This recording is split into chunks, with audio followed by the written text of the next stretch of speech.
El eco, en el cuadro Wakaben, invierno de 1962, en el aire cortante soplaba entre las mansiones de estilo victoriano en Elm Street, y una de ellas, la lúgubre residencia de la difunta señora Eleanor Vance, guardaba un misterio que la policía local había archivado como no resuelto. Elias Thorne, invitado por el albacea de la herencia, un nerviosísimo abogado llamado Mr. Henderson, se encontraba en el estudio principal, donde un escalofrío que no era solo del frío exterior le recorría la espalda. La señora Vance, una excéntrica coleccionista de arte y reclusa, había sido encontrada muerta en su lecho. Causa official, insuficiencia cardíaca, pero antes de morir, había dejado un mensaje final, garabateado con pulso tembloroso en un trozo de papel arrugado. El eco está en el cuadro en la policía. Sin hallar signos de forcejeo o robo, había asumido que era el delirio de una mujer mayor. Ahora Mr. Henderson, sin embargo, conocía la lucidez de Eleanor y su obsesión por los mensajes ocultos. Había llamado a Elias. El estudio estaba repleto de obras de arte, desde retratos oscuros hasta paisajes vibrantes. Elias se movía con su habitual calma, sus ojos escaneando cada lienzo, cada marco. El eco en el cuadro. ¿Qué eco? No había un cuadro que se llamara El Eco. No había nada, obviamente, fuera de lugar. La casa, aunque antigua, estaba impecable, como si los sirvientes, por respeto, hubieran conservado el último orden de la señora. Elias se detuvo frente a un gran retrato familiar de la señora Vance joven, junto a su esposo fallecido y su única hija, Amelia, que había desaparecido sin dejar rastro 20 años atrás. La hija nunca había sido encontrada y la señora Vance había vivido con ese dolor y misterio. El retrato era hermoso, por extender. La señora Vance pasó sus últimos días obsesionada con ese cuadro, comentó Mr. Henderson, frotándose las manos nerviosamente. Lo miraba durante horas. Elias notó algo. La hija, Amelia, en el retrato, sostenía un pequeño medallón en su mano, una característica común en los retratos de la época, pero el medallón estaba ligeramente borroso, como si el pintor hubiera tenido prisa, una imperfección extraña para una obra de esa calidad. Elias se acercó al cuadro, examinando la superficie. No había nada detrás del lienzo, ni mecanismos ocultos. Era simplemente pintura sobre tela. Pero la palabra eco no dejaba de resonar en su mente. Un eco es una repetición de un sonido. Una imagen podía tener un eco visual. Decidió estudiar la historia del cuadro. Mr. Henderson le proporcionó los registros de la señora Vance. El retrato había sido encargado en 1942, pintado por un artista local llamado Julian Croft, y ha fallecido. La señora Vance lo había elogiado en su momento. Elias volvió al cuadro. Si el eco no era literal, debía ser metafórico, que se repite en un cuadro. Los colores, las formas, los objetos. Se concentró en el medallón borroso. ¿Era un eco de otro medallón? ¿O era el eco de un secreto?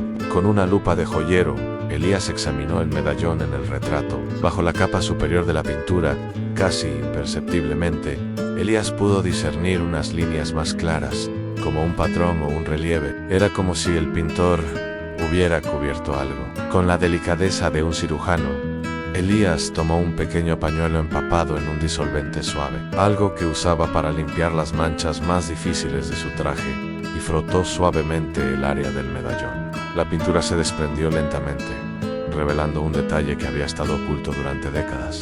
El medallón no era liso. Tenía un intricado grabado que formaba un patrón geométrico, un diseño que Elias reconoció de inmediato. Era el emblema de la Orden de los Guardianes de la Luz, una sociedad secreta de coleccionistas de objetos raros a la que el esposo de la señora Vance había pertenecido. Y dentro del emblema, diminutas, casi invisibles, estaban grabadas unas coordenadas. El corazón de Elias latió un poco más rápido.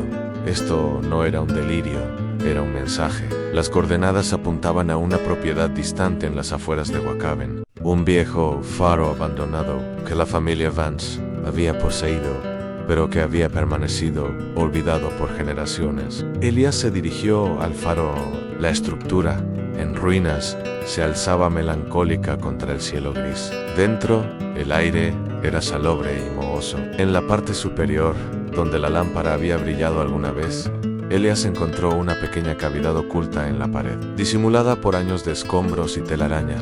Dentro de la cavidad, envuelto en un paño de seda descolorido, había un diario antiguo y un segundo medallón, idéntico al que Amelia sostenía en el cuadro, pero este no estaba borroso. Al abrir el diario, Elías descubrió la verdad. No era un diario cualquiera, sino el de Amelia, la hija desaparecida. Ella no había desaparecido, había escapado. Su padre, el esposo de la señora Vance, no era solo un coleccionista, era un hombre obsesionado con un tesoro que había creído oculto en el faro. Un tesoro relacionado con la Orden de los Guardianes de la Luz. Amelia había descubierto su obsesión y la verdad, que el faro era en realidad una prisión para la guardiana del tesoro, una mujer a la que su padre había retenido. El tesoro no eran joyas, sino una serie de documentos que incriminaban a miembros influyentes de la orden en actividades ilegales.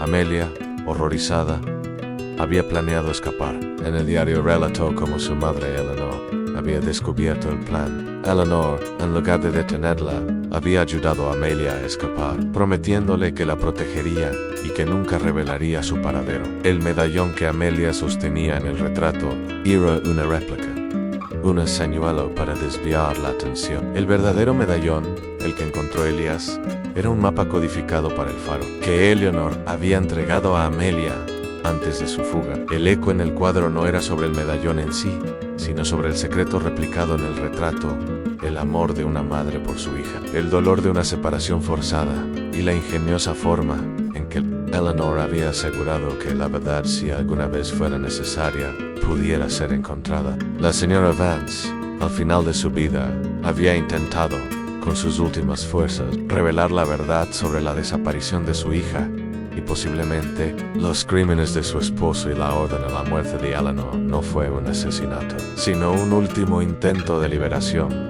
un acto final de justicia. Elías cerró el diario. El eco en el cuadro era un susurro de 2 décadas, un lamento silencioso que finalmente había encontrado su voz. El faro ya no era solo una estructura en ruinas, sino un monumento a una verdad oculta, esperando ser desentejada. El caso de la desaparición de Amelia había sido archivado como un caso frío, pero ahora Elías Stone tenía las piezas para darle un cierre. La intriga se había desvelado y la tragedia familiar había encontrado su réplica en el arte. Gracias por escuchar esta adaptación de El eco en el cuadro. Si te gustó esta narración, suscríbete para más historias oscuras y misteriosas. Nos escuchamos en el próximo relato.